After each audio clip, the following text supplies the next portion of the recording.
আসসালামু আলাইকুম রহমতুল্লাহ। সুপ্রিয় শিক্ষার্থীবৃন্দ, মেকানিক্যাল ইঞ্জিনিয়ারিং চ্যানেলের পক্ষ থেকে সকলকে জানাচ্ছি আন্তরিক শুভেচ্ছা। এই ভিডিওটা তৈরি করছি এসএসসি বা সমমান পরীক্ষার বিষয়ভিত্তিক নম্বর বিভাজন নিয়ে, যেটা 2026 সালে পরীক্ষা থেকে কার্যকর করা হবে।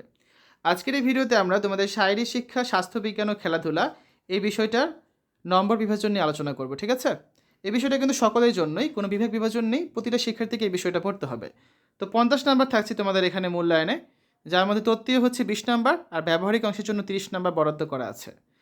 তত্ত্বীয় অংশের ক্ষেত্রে খেয়াল করো, একটা অনুসন্ধানমূলক কাজ বা প্রজেক্ট বা অ্যাসাইনমেন্ট থাকবে যেখানে 10 নাম্বার, আর শ্রেণী অভিক্ষা থাকবে 10 নাম্বার। এই হচ্ছে মোট 20 নাম্বারের তত্ত্বীয় অংশ। তো কমপক্ষে 2টা শ্রেণী অভিক্ষা নিতে হবে, সর্বোচ্চ নম্বর প্রাপ্ত শ্রেণী অভিক্ষাটির নম্বর বিবেচনা করতে হবে, মানে বেস্ট ওয়ান। আর কমপক্ষে একটা অনুসন্ধানমূলক কাজ মূল্যায়ন করতে হবে। এইগুলো তত্ত্বীয় অংশ। এবার যদি আমরা ব্যবহারিক অংশে দেখি, খেলাধুলায় অংশগ্রহণের জন্য রয়েছে 20 নাম্বার, আর খেলাধুলায় পারদর্শিতার জন্য রয়েছে আরও 10 নাম্বার। এই হচ্ছে মোট 30 নাম্বার।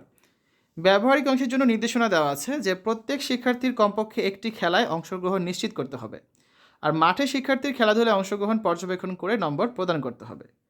তো এই হচ্ছে এই বিষয়টার মূল্যায়ন পদ্ধতি। তো শিক্ষার্থীরা, আজকের এই ভিডিওতে আমরা তোমাদের নবম দশম শ্রেণী শারীরিক শিক্ষা, স্বাস্থ্যবিজ্ঞান ও খেলাধুলা এই বিষয়টার বিষয়ভিত্তিক নম্বর বিভাজন বা মানবন্টন নিয়ে আলোচনা করেছি। আশা করি তোমাদের কাছে ভিডিওটা ভালো লেগেছে। আমাদের চ্যানেলের অন্যান্য ভিডিওগুলো দেখার আমন্ত্রণ জানিয়ে আজ এখানে বিদায় নিচ্ছি। আল্লাহ হাফেজ।